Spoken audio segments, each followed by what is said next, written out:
At the end of the day, what I discovered, and I feel very confident that this is true, certainly my truth, is that despite all of the progress of what we call modernity, triggered by the scientific revolution, we have lived out this story that humans are separate from, quote, nature, which, as you know very well, in indigenous cultures, there's not even a word for nature. There's only a word for my relationship with the river or my relation to the trees. But also part of that myth of separation is that I'm separate from Jonathan. And there are others and there's me. And this sort of rise of individualism has created this, otherness. And that's all rooted in the reductionist logic that Newton taught us.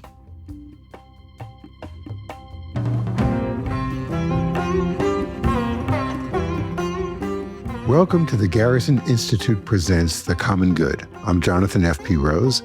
In this series, we'll explore how inner transformation and systemic change can help us build a more compassionate and resilient world for all beings. Today, we're asking, what would it mean to design an economy that behaves more like a living system? One that regenerates the conditions for life rather than depleting them. My guest is John Fullerton, a former Wall Street managing director who founded the Capitol Institute and became one of the leading architects of regenerative economics. His work, including the landmark paper, Regenerative Capitalism, and his recent book, Regenerative Economics, outlines 8 principles for an economy that can foster resilience, justice, and health for people and the planet.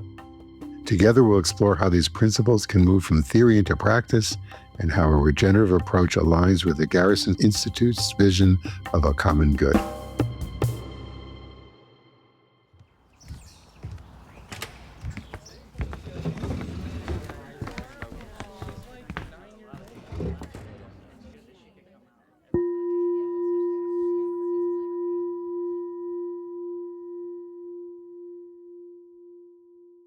John, welcome. Hey, great to be with you, Jonathan. It is always wonderful to be with you. So you're really the guy who put the idea of regenerative economics not only on the map, but made the map that it's on. And so we're going to explore that journey. And I think it'll be really mind-expanding for our audience today. So let's begin with the beginning, because you began, well, actually, where were you born and where'd you grow up? Well, I was born on Long Island and grew up in sort of a upper middle class, comfortable suburb of New York. My dad commuted into the city, and so spent my childhood near the water, playing around in boats. Pretty comfortable, I wouldn't say privileged, but comfortable childhood. Right. And then you went off to college, and then you did what upper middle class suburban kids often did in your generation. They went to Wall Street. Yeah. Although, it's hard to imagine this today because of what Wall Street is today. But back in the 1980s, Wall Street was a very different place. And the truth is, I was inspired by a course in college called the Economics of International Relations. And so I switched my major from international relations to economics and had this idea that economics would determine the future course of humanity more than politics. Which they did. That was the big idea. Well, it's probably correct. And it was correct, but in a sense, in the wrong way, or not in the way that I thought it would. But I went to Wall Street. I got a job at what was then called Morgan Guaranty Trust Company, which was a wonderful firm with an amazing culture. And I went there to learn about the global financial system, not thinking I was going to become rich and powerful, so to speak. But timing is a lot, if not everything in this world. And I sort of caught finance right at the beginning of the recent globalization push and right at the beginning of this innovation called derivatives, and caught that wave. And Tokyo, London, New York, I was a young hotshot and making more money than I deserved. And I kind of woke up thinking, what am I doing with my life after almost 20 years of that? And so I moved into the investment side of the firm, out of capital markets into the private investment side of the firm. And in 1997, I made an investment in a charter school company. So I was actually thinking about aligning capital and social purpose. I was also focused on alternative energy. And so I was already thinking about what's wrong with the capitalist system and how we could use it to do good as opposed to just to make money. So I've been thinking about this project I'm working on now for a long time, I guess is the point. But at some point, something said to you, it's time to move on. And what was that? Well, honestly, so I left in 2001. The opportunity was a result of the merger with Chase. To be candid, what that meant is all of our stock options vested, so we could leave without leaving a pile of money behind. So that made it easier to leave.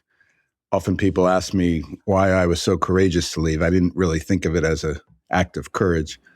But the real answer to your question is several years before that, in 1995, I had just been promoted to the head of a global business.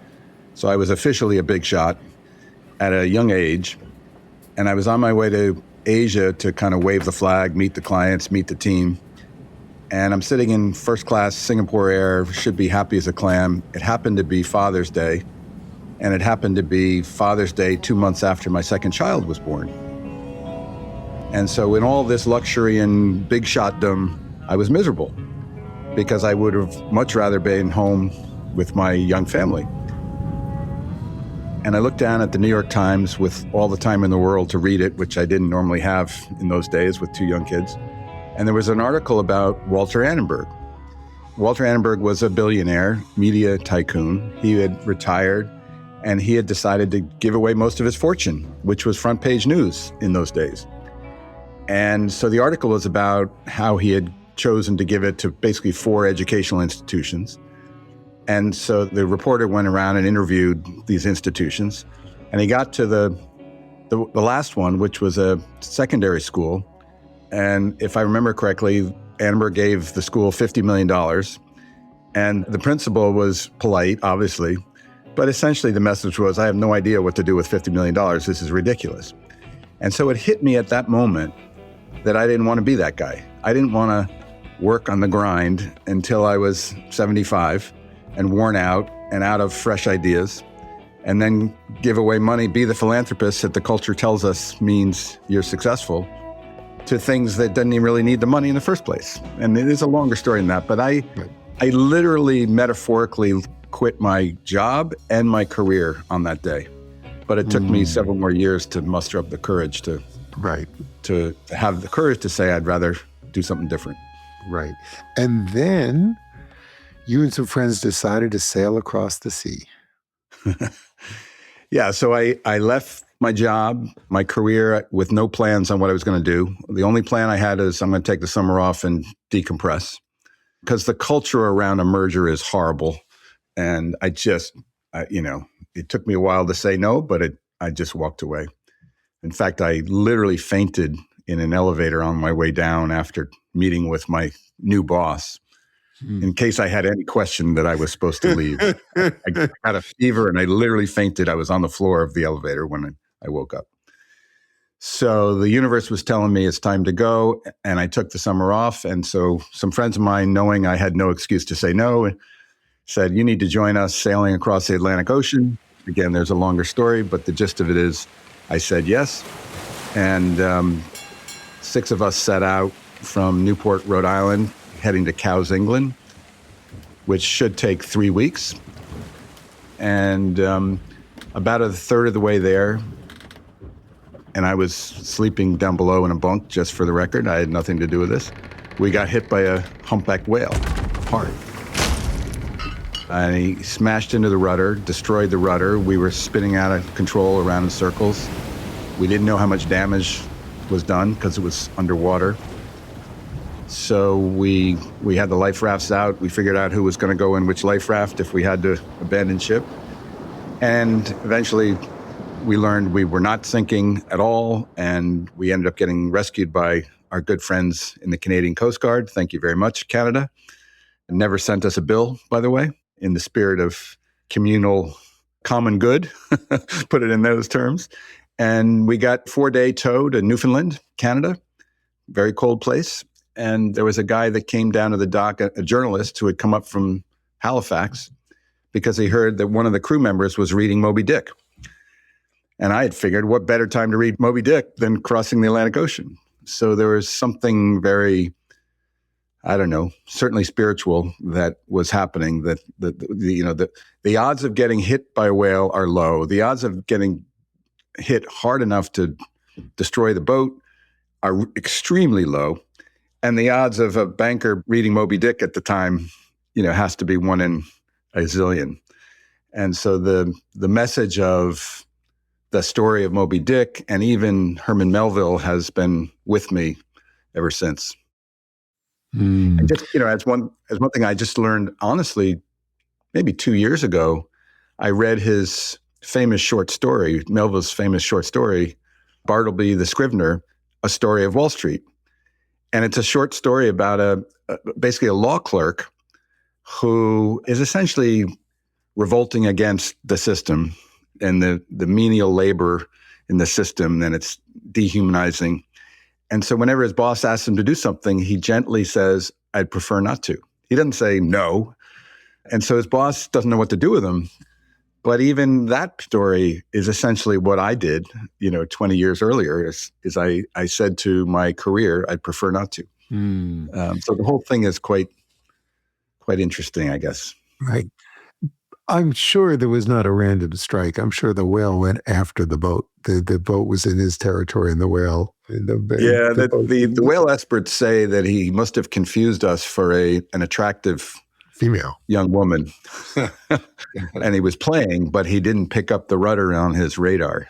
But we'll never know. Got it. So you emerge, you come back to New York City, you are in New York City on the day of 9/11. And so you are there at the hinge points of history, and you go back and you say, I need to study and I need to figure this out. I need to rethink this whole thing. And you go into a whole period of reflection, and you emerge from that. Maybe I just make one comment on the.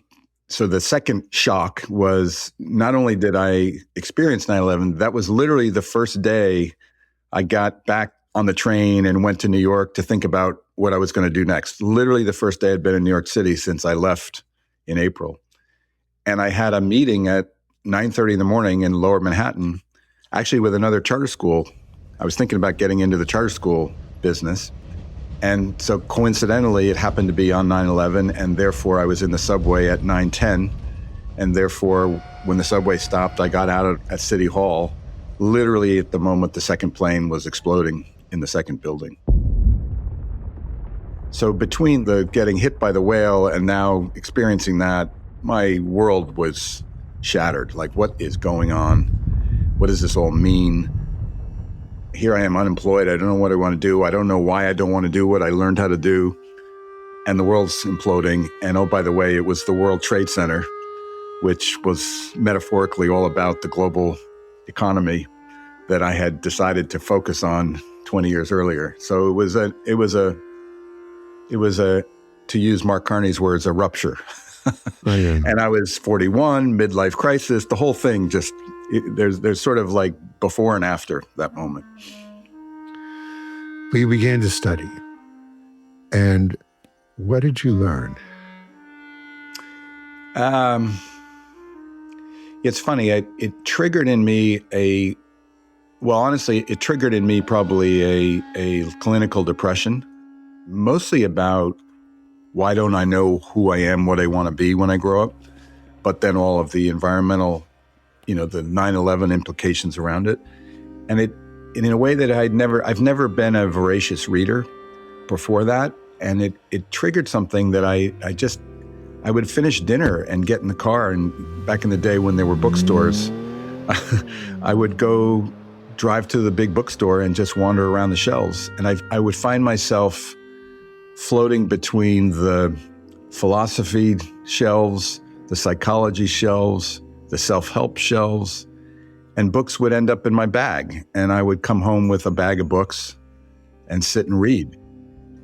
And in that, and I don't remember who someone must have suggested or sent me Limits to Growth, the famous Club of Rome study that was written in 1972 that essentially, it was system scientists running scenarios that essentially said the current exponential growth on a finite planet can't continue. The physics don't work.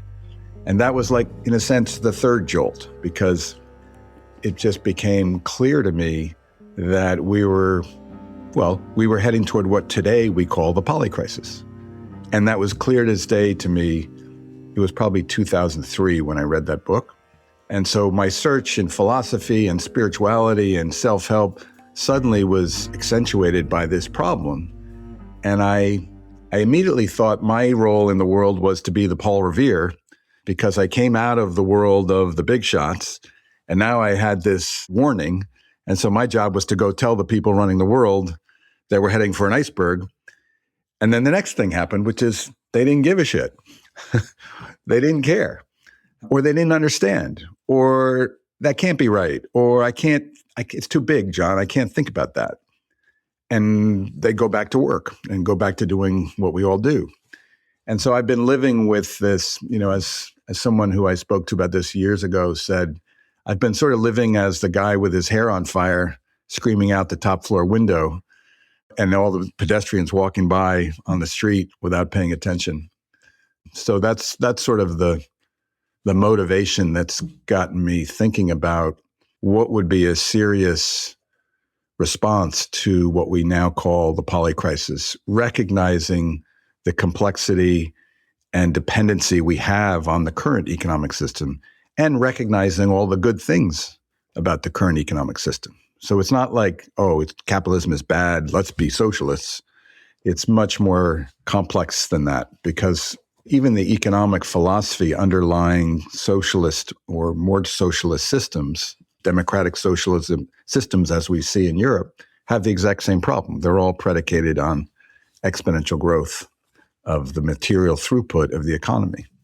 And the population has been growing. So there's a mismatch between how we humans live on this planet and what the planet can physically handle. And then on top of that, the system exacerbates what we now, we call it the inequality crisis. I actually think it's an indignity crisis. Inequality is like an abstraction that doesn't really mean that much, and it's gotten horribly worse in this last 20 years, but it's still called inequality, but it's a different thing than it was 20 years ago. But I see it more as a cause for the violence of indignity. And unfortunately, our system has left certainly more than half the planet with their dignity attacked, if not destroyed.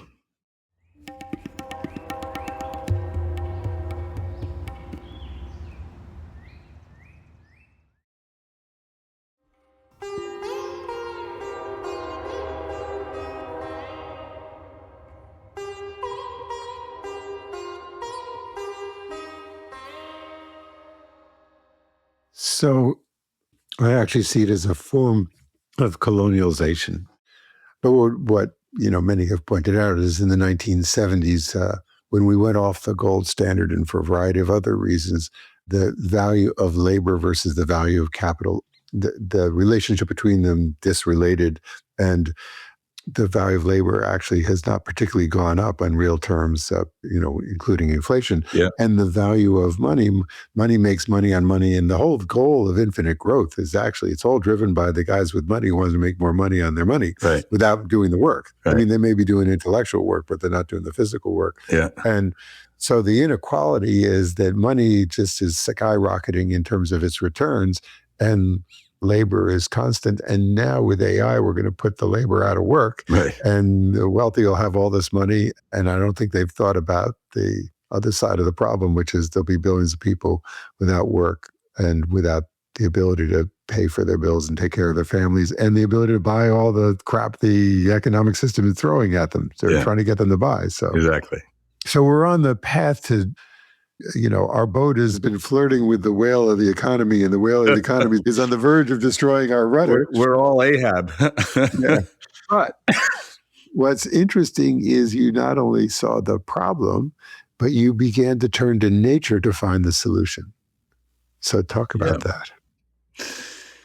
So just going back to your point about the money, making money on money, in my dark night of the soul, I recall somehow this is probably later in that period, I discovered there's a discipline called ecological economics. And probably the recognized father of that discipline is a man called Herman Daly, who I was fortunate to know as a friend and a teacher. And he wrote a book called For the Common Good, actually, speaking of the common good. And he wrote it with a theologian, John Cobb.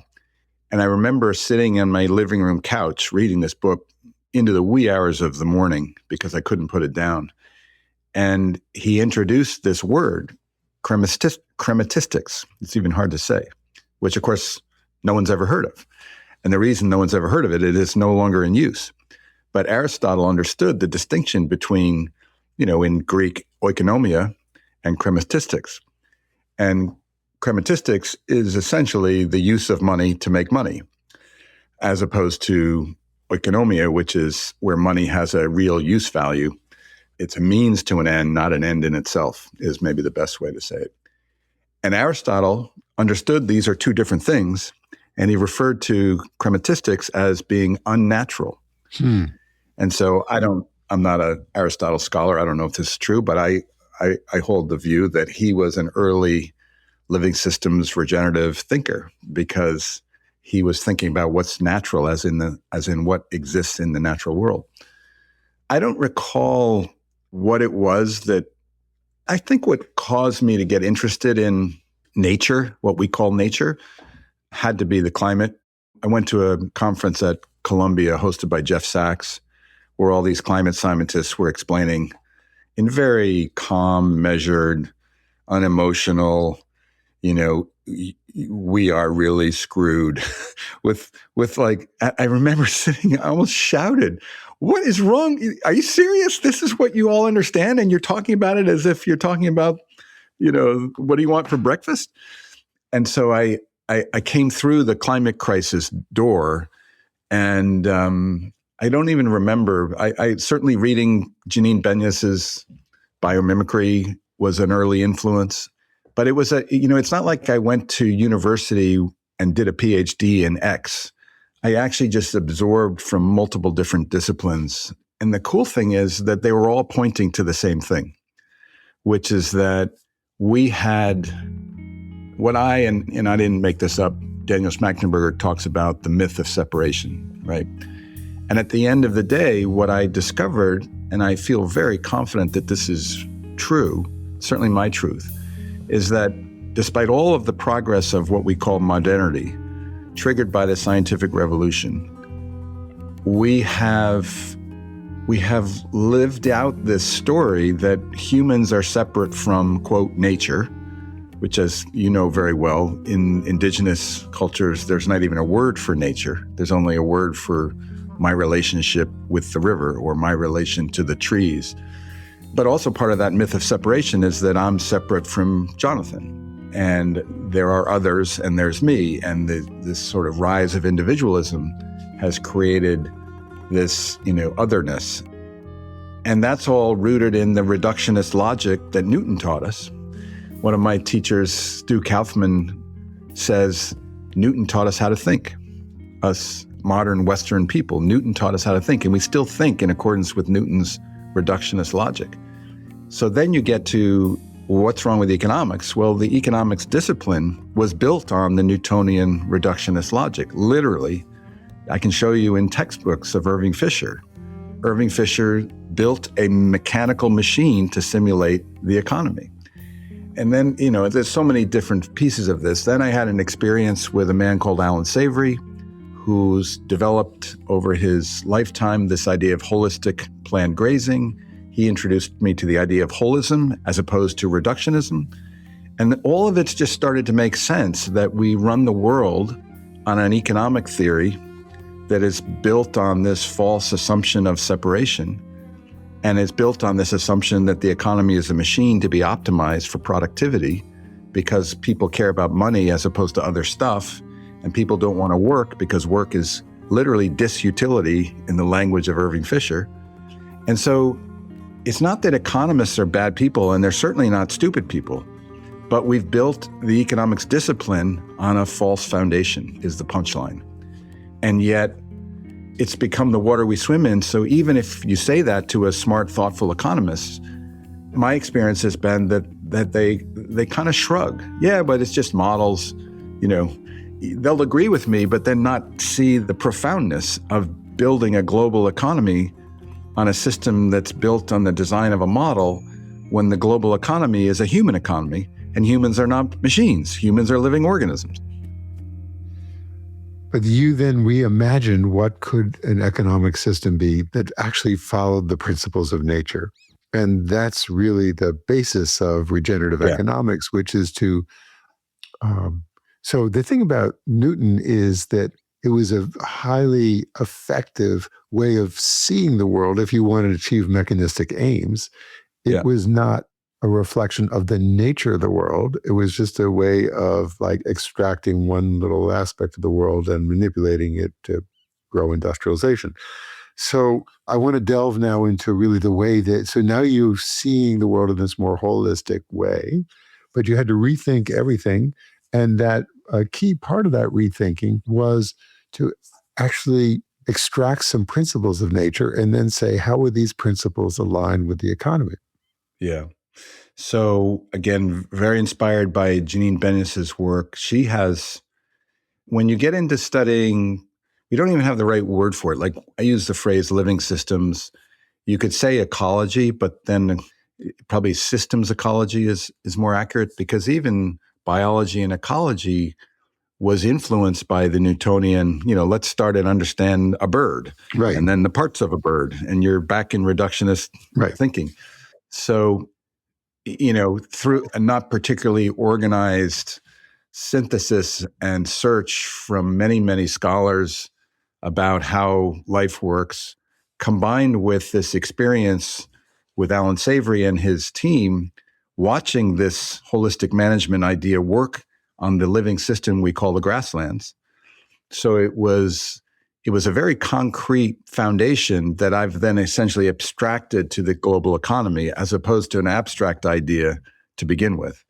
And you could do the same thing if you started in permaculture. You could do the same thing if you started in holistic health for the human body.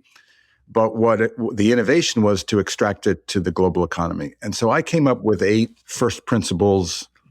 That they're not ethical principles, or they're not operational principles like be honest or work hard. They're design principles. So for example, one of them is in right relationship, which actually is a Quaker term that I got from Peter Brown, one of my teachers, who wrote a book called In Right Relationship.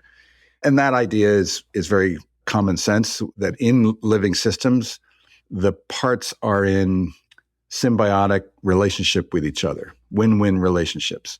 Even the violence in what we call the natural world has a symbiotic relationship. But that principle extends from the microscopic to the cellular to the organs in a body, literally all the way up to the cosmic. The Earth is in right relationship with the sun, or we're not having this conversation. And the moon is in right relationship with the Earth and the sun, or we're not having this conversation. So it's a first principle it's a pattern that describes reality. And so all of these 8 principles are my best attempt, using the reductionist method to break them into parts so we can talk about them, to describe the first principles, the design principles of how life works. And they're by no means correct or true or the answer. They're incomplete, but they're my effort to do it. Just like if you and I looked at the same tree and painted it, we'd have 2 different paintings. So there's a great Buddhist expression, you'll correct me, the fingers pointing at the moon is not the moon. These principles are fingers pointing at the moon. So first of all, they may be 8 principles, but if you view them together as 8 aspects of one unity, of one holistic organism, then they make a lot of sense. And they think about right relationships. So it's not only a Quaker phrase, but it's the way Indigenous people speak. The Indigenous people speak deeply about being in relationship with each other, in relationship with nature, they use the phrase all my relations as a way of describing Right. the wholeness of life. And one of the key flaws with the current economic system is by creating this idea of what's internal and what's external and ignoring the externalities, it literally ignores the relationships. And not only does it ignore relationships, simply not count them, but it ignores the relationships that actually give birth to them. So, if the bounty of the climate and the bounty of nature and all the wondrous things that the earth has created and grown are the sustenance, that they're what creates our food and our building materials and our energy and everything else. And we can only exist in relationship to all those things. But if we ignore our impacts on those, it's just stupid. I mean, it's just Right. like, purposely being blind. Right. Anyway, the bottom line is the right relationships is not just a way of viewing the world. It is the way of the world. It actually Right. is reality. Yeah.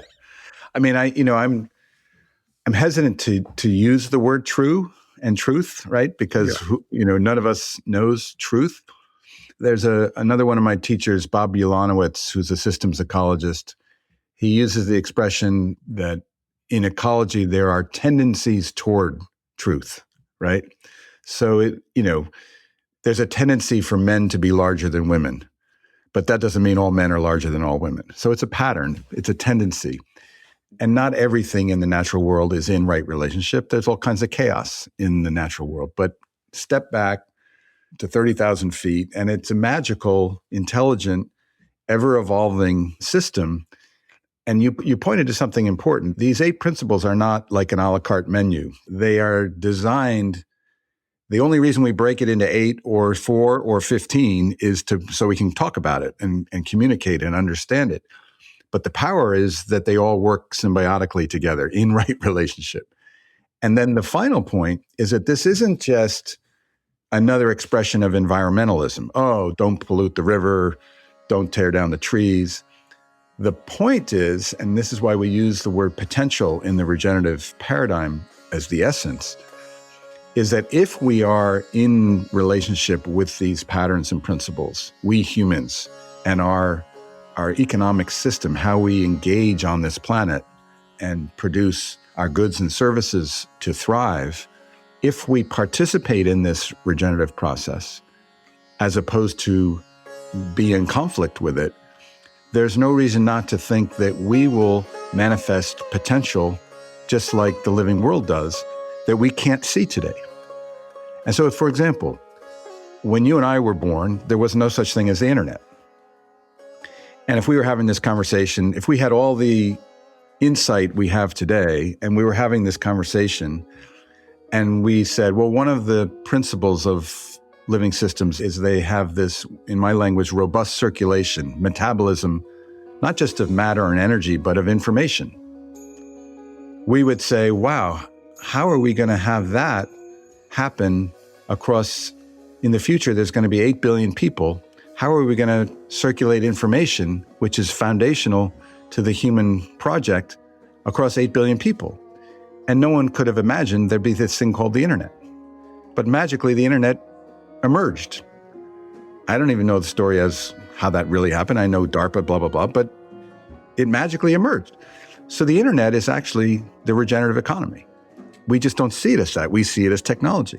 And then we see all the problems it's created. Yeah, but that's not the internet's fault. That's because we've allowed business models that are degenerative and extractive to use the internet for free. Yeah. The internet is an integrating information function. I want to go back to something you said earlier. You said that most things in nature are in right relationship, but not everything, and there's chaos. I just wanted to give you an example, because the point is that everything is in relationship. That is, you can call it the truth or not, but it's inviolable. So one of my favorite examples is in 1600, a huge volcano blew up in Peru. And it put all this soot into the air. And the soot reflected the sun. And so we had a freeze, particularly in Northern Europe, in the following 2 winters. And because of the freeze, because at the time the Russians were so exploiting their serfs and they were taking all the profits that came from the farms and immediately selling it to buy Chinese silks and pretend to be French and all this stuff, that the peasants starved and over half the Russians died, and the peasants went into revolt. And the Poles, who didn't want chaos on their border, invaded Russia and installed the Romanov family as who were the puppets as the head of Russia, and they were the family that ultimately lost in the Russian Revolution. Okay, so the point is that look at all this interesting event, but it was because everything was tied together. Right. It was because the volcano in Peru blowing up, right. Everything was tied together. Right. And so it's essential to see the world that way. Yeah. Then you can look at what is the right relationship and, how things interconnect and how things balance. And so, for example, we now know that trees in a forest, they generate all this wonderful carbohydrates through their leaves and through the power of the sun. And they use about 40 to 60% of that for themselves, and about the other 40 to 60% they share with the other trees. So that's an example of, so nature also does give us models of what is right relationship in terms of the balance of the self and others. And that leads us to your second principle, which is to view wealth holistically. So tell us about that. So, if the context that we're talking about is a human body, that wouldn't necessarily be, well, maybe it would. But the point is, the context I'm talking about is the global economy. And money is such a central and powerful dynamic in the modern global economy that the issue of wealth is fundamental. And what do we mean by wealth? And the language I use, holistic wealth, is obviously a little bit of a mishmash of a couple ideas. But, in simple terms, money does not equal wealth. That's one way to understand that principle. And there's been a lot of work done in the business world about multiple capitals. There's financial capital, but there's also the built capital, like the buildings you build. There's also relational capital. There's what we call natural capital, meaning the living world, nature, social capital, spiritual capital. And, we could go on and on and on. The point is that wealth is some complex integration of these multiple ideas as opposed to money. And yet, as I mentioned earlier, the economics discipline was built on the idea that the point was to maximize money because money was the path to prosperity. And so that's a reductionist idea. It's not that having money in a modern economy is bad. It's just that it doesn't bring us happiness, which we all know intuitively. So that's what that relates to. So it seems to me that wealth in many ways is the reserve. So we know that when systems are totally optimized for maximum efficiency, they become actually very fragile and vulnerable to volatility. And so the solution that nature's come up with is the idea of reserves, that there's extra, that there's a capacity for when things slow down, when volatility comes, that nature provides for this balance of optimization and reserve, which in good times, reserves can look like a waste, but they're really what gets you through. So they add system stability. They're actually essential for system stability. Yeah. And so in a financial system, actually wealth and balance sheet is what anchors an organization through instability. So then if we expand our sense, it's all those things that give us reserve. And one of the ones that is least available in this contemporary culture is the wealth of time, is to actually have time and space to contemplate, to think, to plan, to... But anyway, you've described all these wealths. There's a spiritual wealth, there's a material wealth, there's a wealth of nature. Yeah, time is a good one. Yeah. And so we need to build a system that is not maximized, but one that...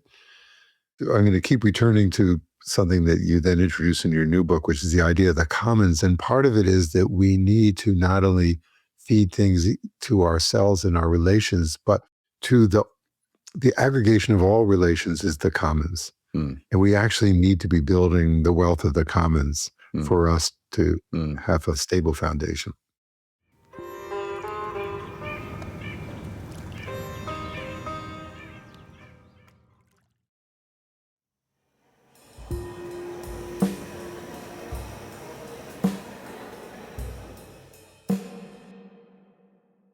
Your next point is about innovation, adaptation, and responding.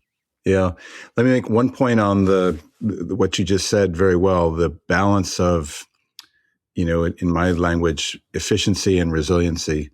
This, again, is empirically proved by, again, Bob Ulanowitz in his book, and you can Google this, he's developed this, what he calls a window of vitality. And this was one of these, I used to go around with with my PowerPoint slide, and I'd have a diagram of this picture of the window of vitality. And on the slide preceding it, I would introduce it as the most important chart in the world. Because, of course, our neoclassical economics is organized and designed, and the mathematical models are designed to optimize efficiency because we think of it as a machine. And just as you said, the buffers, the surplus is seen as waste. Like putting a spare tire in a car costs money and weight, so that's wasteful. Well, it turns out it's a good idea to have a spare tire in a car. But the pursuit of efficiency as the purpose of the economy and the logic of globalization and the logic of the European Union and the logic of so many things we've done, the logic of derivatives, the logic of securitization, was all the pursuit of efficiency for either, profits of a business or profits on return on capital. But in living systems, there's this window of vitality where we balance efficiency and resiliency. And in fact, it's skewed toward resiliency. And in fact, the more volatile the context, the more skewed toward resiliency it naturally gravitates to. So again, the reason why the theory that we run the world on is so important is that it's got the wrong objective, because it's got the objective of a machine. You want a machine to be as efficient as you can, but you don't want your body to be as efficient as you can because it'll break. It'll be too brittle. And the financial crisis is proof of that. The Russian oil or natural gas, cut off natural gas to Germany is an example of that. The supply chain brittleness that we discovered in the pandemic is a consequence of that. So all of these things that we see as problems were actually designed into the system on purpose because we run the world on the wrong theory. Right. So getting on to, what was the next one? So the next one is innovation, adaptation, and responding. Yeah. So one of the great things about our current economic system is that we have this incredible entrepreneurial spirit. And we, particularly Americans, are particularly entrepreneurial, in some innate way. And the success of Silicon Valley in many ways is incredible. But if you study how living systems work, they too are innovative. They're always innovating in a sense, but they're not just innovating for the sake of innovation or the sake of making money. They're innovating in a way that is adaptive and responsive to the ever-changing context. Literally, when there was too much oxygen in the atmosphere, life innovated photosynthesis. Too much carbon dioxide in the air. I forget how this works. Life innovated photosynthesis and turned carbon dioxide into oxygen, or whatever that story is. But wait. John, this is actually very important, because the oxygen bond is a higher energy bond than the carbon bond. And so the ability of life to form complexity was only capable when there was enough oxygen in the air. And also, just interestingly about that story, when the amount of oxygen rose in the air, it was poisonous to some of the current life. And so it killed off a whole bunch of the current life and gave birth to a whole higher order or more complex order of life. Yeah. So it complexified. It didn't simplify. It complexified organically, naturally, magically, whatever word we want to use. And so the innovation is critical. But actually, one of my students in my course pointed out, because now innovation is associated with all the problems of big tech, right? So it's not innovation that is the principle. It's innovation that is adaptive and responsive to the context, that enables life to continue complexifying. Complexifying is a system science word, meaning in a good way. It's not, complex is one of these things that can be a good or a bad, but maybe evolving to higher levels of being, which, by the way, has been happening, according to the cosmologists, now for 14 billion years. There is an arrow of time. It's not random. We're directionally heading in this higher order. And so if we want to continue that, given the footprint that the human economy has on life on this planet, then the human economy needs to participate in that innovation that is adaptive and responsive, not extractive and destructive. And unfortunately, we run our businesses on the same Newtonian logic, and I'm exaggerating to make a point, but Taylorism, the foundation of business management, was built on the same Newtonian logic of a machine. And so we use expressions like dial this in, move the needle, optimize productivity. And so that's what big tech has mastered brilliantly at the expense of everything that we care about. So we've now got, social media that's destroying the health of our children because we're extracting and maximizing profitability as opposed to using the innovation in a way that adapts and responds to the need of the system. Great. I just want to weave back that this increased complexity is increasing relationship, and that complexity can either be in right relationship. And, Janine Benyus, who I did a previous podcast with, has this beautiful phrase of life creates the conditions conducive to life. And you can really use that just as a screen for everything. Exactly. And if the increased complexity enhances the conditions conducive to life, then you're on the right path. Exactly. And if they undermine the conditions conducive to life, then you're on the wrong path. And if you're managing a business or any organization, and you're not starting with how do I create conditions for health? Think of it as a healthy organization.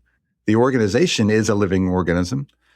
So rather than what are my goals, what are my metrics, how about what am I doing to create conditions for health in order that the organization manifests this regenerative potential, which I won't plan in advance because it's not plannable in advance. So your next principle is about ensuring empowered participation. And again, if everything is in relationship, then you want all the atoms of relation, atoms even the wrong word. It's so our language makes it so difficult, but all the nodes of activity, you want them to all, and the humans and all the species, you need to empower them to equally participate, or else you get this distortion. Yeah, the analogy I like to use to describe this one is, think about our own bodies. We have a circulatory system that circulates oxygen, and think of money as oxygen in an economy. If you starve a community of money, it may not die, but it gets very unhealthy. If our body starves our feet of oxygen, if our feet are not empowered to participate in the circulation of oxygen, it's horrible for our feet. They'll die. But if our feet die, it's horrible for us too. So the point is that this is not the ethical argument to address inequality, even though I agree with the ethical argument to address inequality. This is science. This is the law of gravity.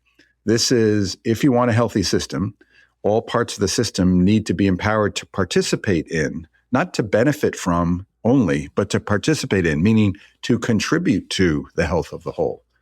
So our feet contribute to our well-being. Therefore, the half of the population that has been disempowered to participate in the global economy, and it may be more than half, but it's certainly half, is damaging not just to those people, but it's damaging to the health of the whole. Right. And the migration crisis, the populism, what's happening in this country is actually the proof that that is a first principle.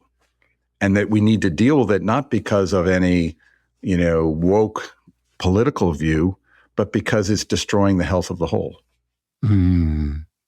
So your other principles are honoring community in place, discovering the edge effect of abundance, which is really interesting because what you've observed in nature is the most vibrant places that are the most creative and have the most species and where we see the most biodiversity is often where two systems come together.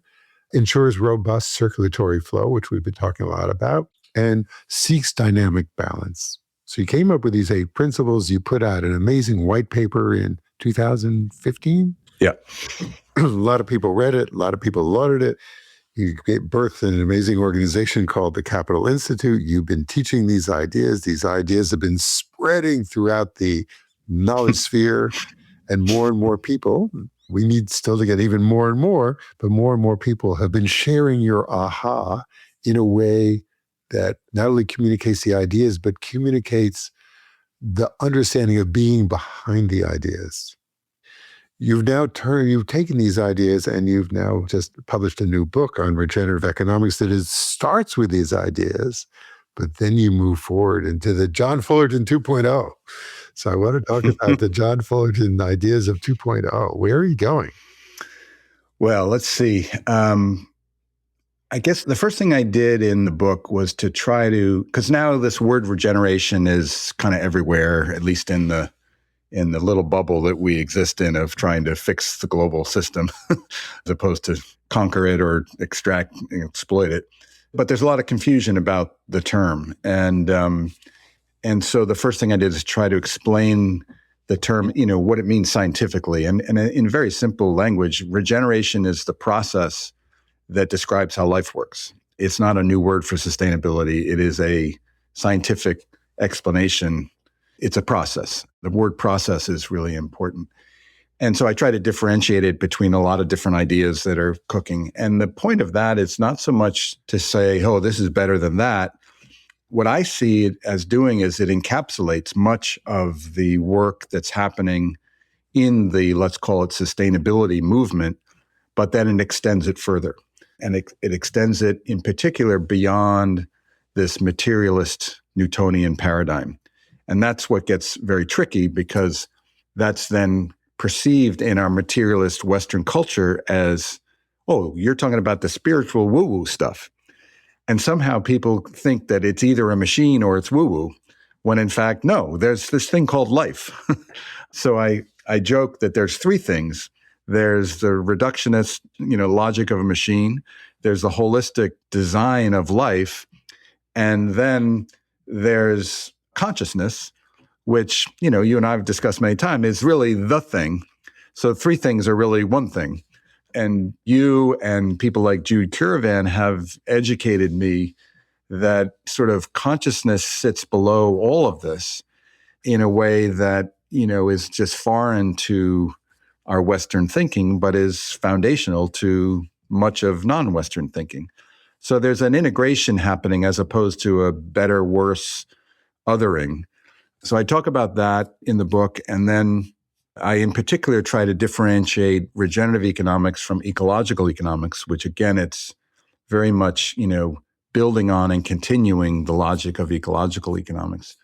And then I introduce, three ideas. One is this idea of the commons as a sector at an institutional scale, drawing heavily on, in particular, Peter Barnes's work.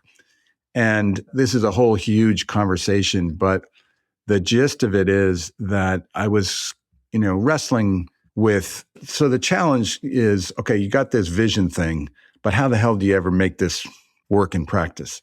And one of the things about a regenerative system is that it's self-organizing, self-governing, self-fueling, to use the famous New York community. Jane Jacobs? Jane Jacobs. She had used the term. In fact, Jane Jacobs, you could argue, was the original regenerative economics thinker.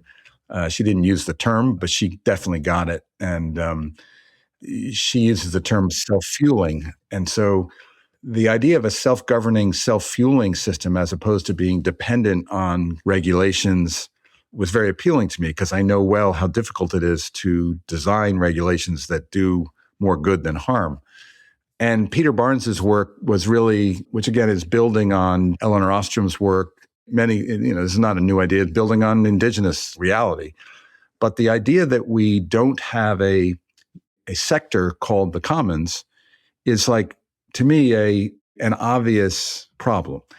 And we designed the current global architecture in the wake of World War II. The context was radically different. No one knew anything about the polycrisis then, or at least very few people, if anyone did.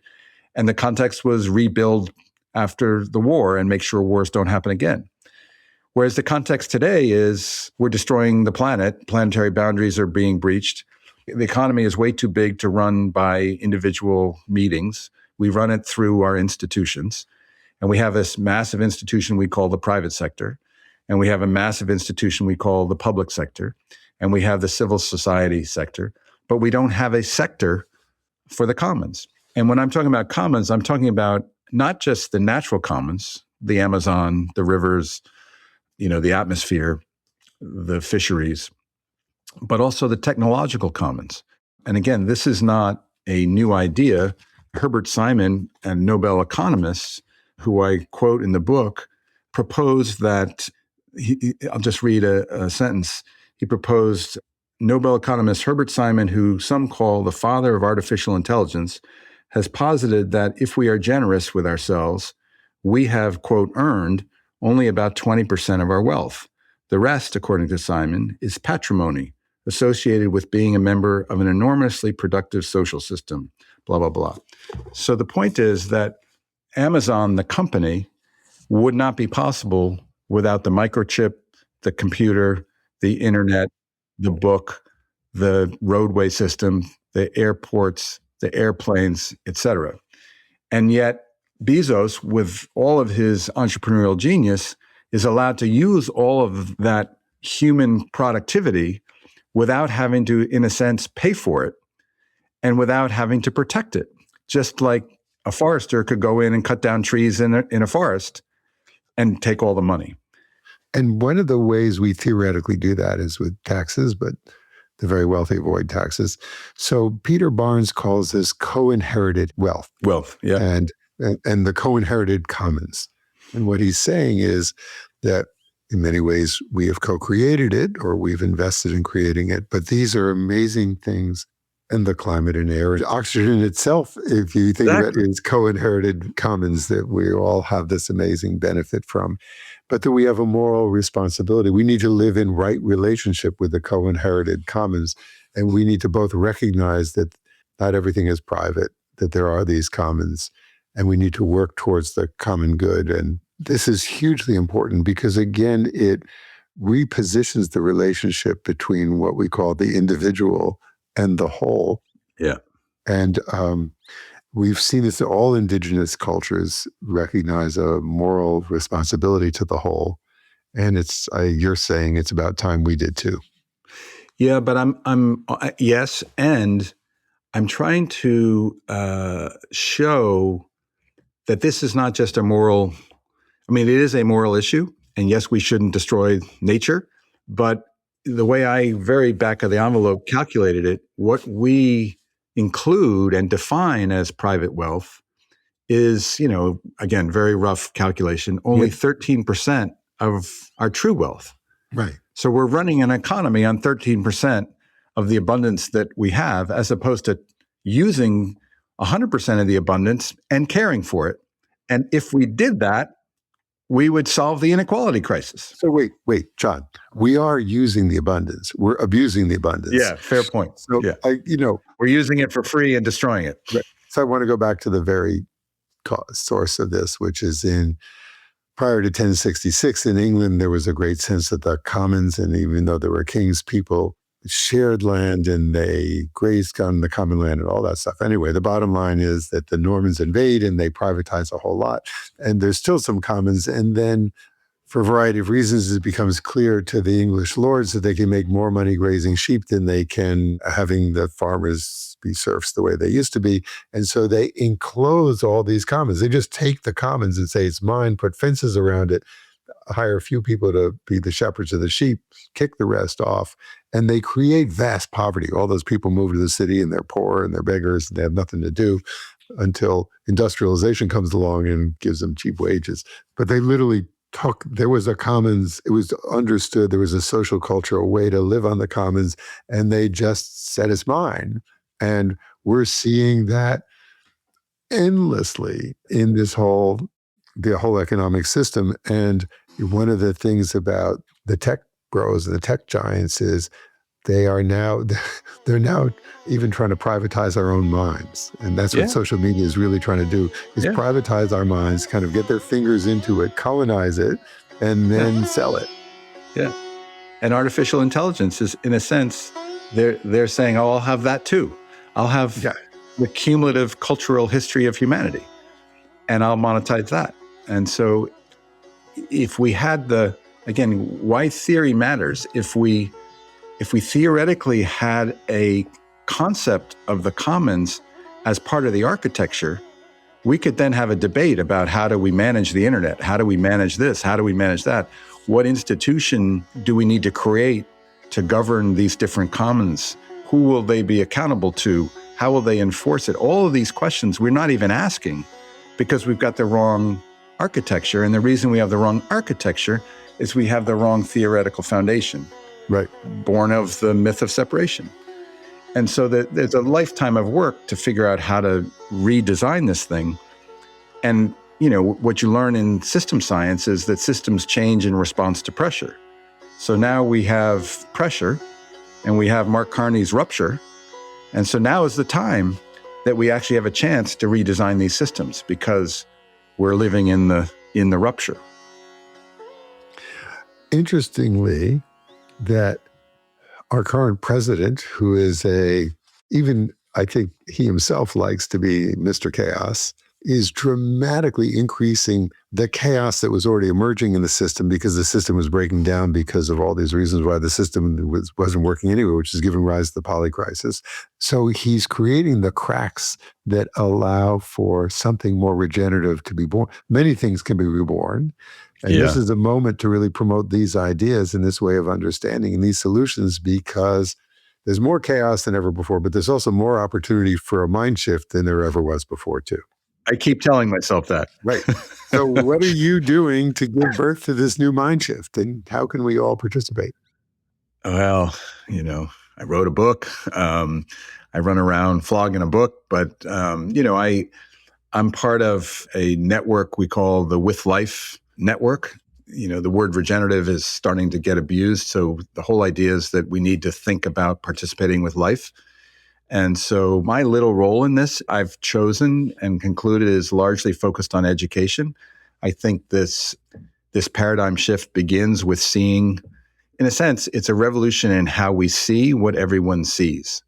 It's not a revolution in a new discovery. It's a revolution in seeing things through this living systems lens as opposed to the Newtonian mechanistic lens. Mm. And, that's my role to play. I could talk about 15 other things that I'm sort of involved in, but that's what I've chosen to focus on. And so far, I'm really proud to say we've got over 2,000 alumni from 80 plus countries in the world that are not only taking courses, but then moving those ideas out into the world. One of them I talk about in the book, there's a regenerative technology project. I think I titled it, regenerative technology, an oxymoron, ?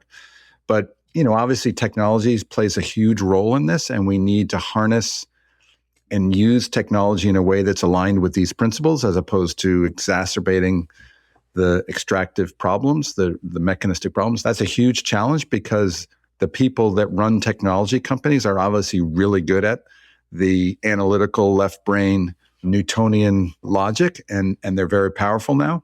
And then, of course, because I come out of finance, I'm spending a lot of time rethinking the financial system and the future of what finance needs to look like, which is another huge, enormous task. One idea from that I'll just share is if we think the way living organisms work and the entire biosphere works, there are these macro cycles, right? The carbon cycle, the water cycle, the nutrient cycle.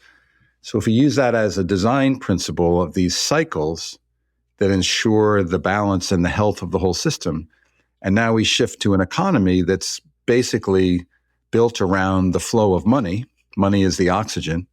There's no money cycle. There's no capital cycle. That's not a thing yet. So we need a thing called the capital cycle. And philanthropy is like a little bit of a gesture in that direction, but it's woefully inadequate to serve as the balance restoring purpose of a true macro cycle. And so I'm in the process of rethinking finance so that a capital cycle can exist and what incentives would be required. But this gets back to my airplane ride and the Walter Annenberg story. That's not the capital cycle we need.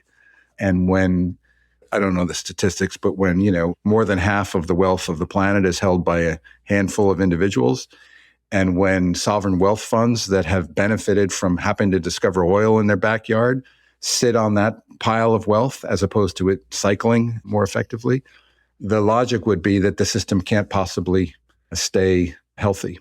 There's many lifetimes of work to do to think about how to actually translate this theoretical foundation into practical work. But it begins with what Dana Meadows, the author of Limits to Growth, and I dedicated the book to Dana. She says, if you want to shift a system, the most important piece is to shift the paradigm, the worldview within which the system exists. And we live in a worldview of Newtonian reductionist logic.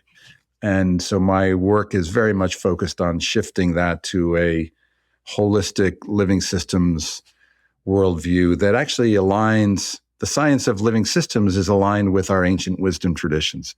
And so again, not to call it truth, but the odds of our latest 21st century science affirming the intuitions of our most ancient wisdom traditions is too magical to not be at least directionally correct. So, John, we're going to end with that. Thank you so much for this journey through the regenerative world and how we can better come to understand it. And I encourage all who are listening to buy this wonderful book and to read it, and then to figure out you can join John in his courses and join the Capital Institute and join their mailing list. But I also encourage you all to think about how you can apply these systems in your own life and in your own work. So thank you so much, John. And I look forward to seeing you soon. Thank you, Jonathan. Always a pleasure. Thank you to our guest, John Fullerton. The Common Good is a production of the Garrison Institute and is hosted by me, Jonathan F.P. Rose.